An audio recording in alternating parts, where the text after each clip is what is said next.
Happy Tuesday, Indianapolis, and welcome back to episode 6 of Tuesday 10.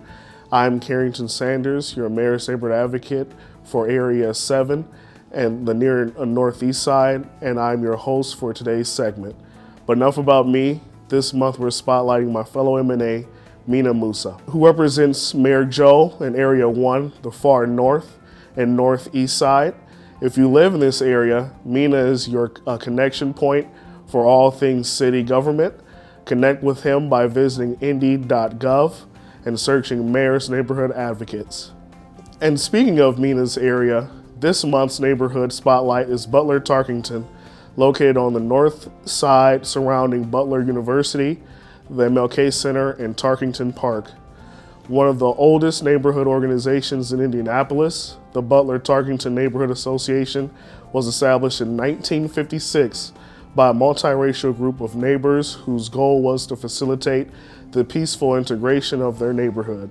Since then, Butler Tarkington has been able to cut across racial, social, and economic boundaries to create a safe, welcoming home for all.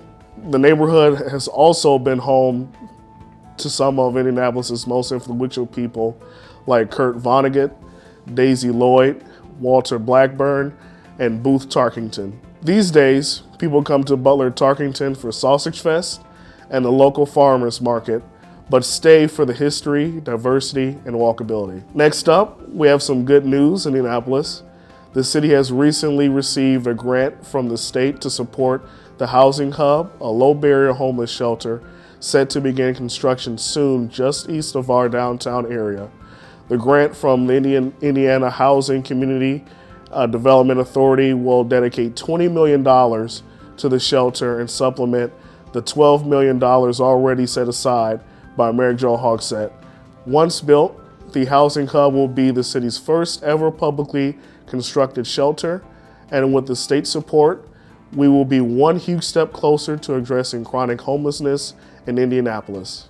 But that's not all the good news we have for you. Just last month, the Indianapolis Cultural Trail cut the ribbon on its brand new expansion into the south side of downtown. The new portion runs along South Street from New Jersey Street to Capitol Avenue, joining the Wholesale and Fountain Square cultural districts and bringing even more connectivity to downtown Indianapolis.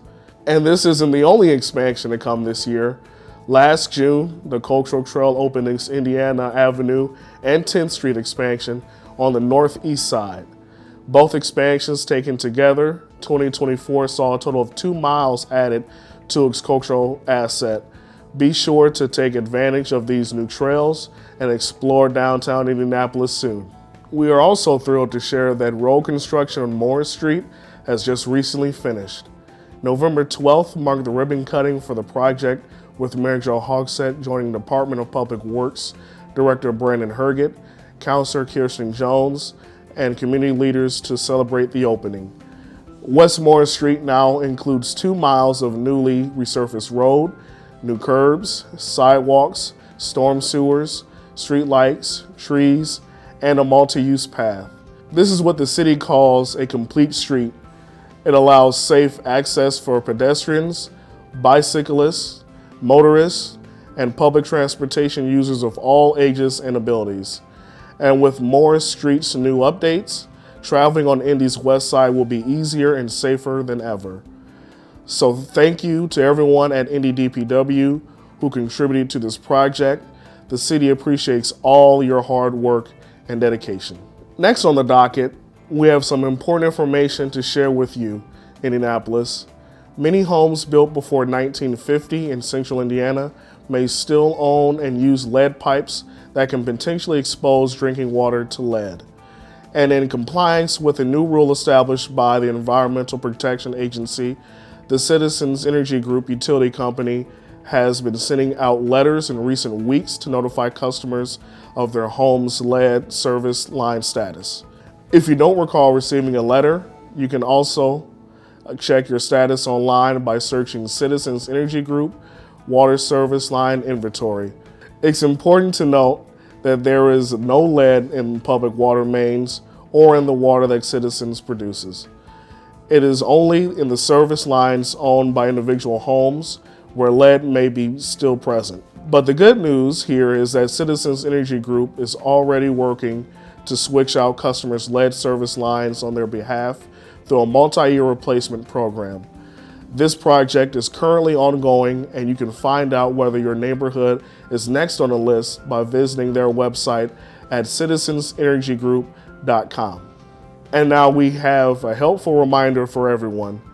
The City Impound has recently relocated, moving from the southwest side on Belmont Avenue to the east side at 325 South Post Road.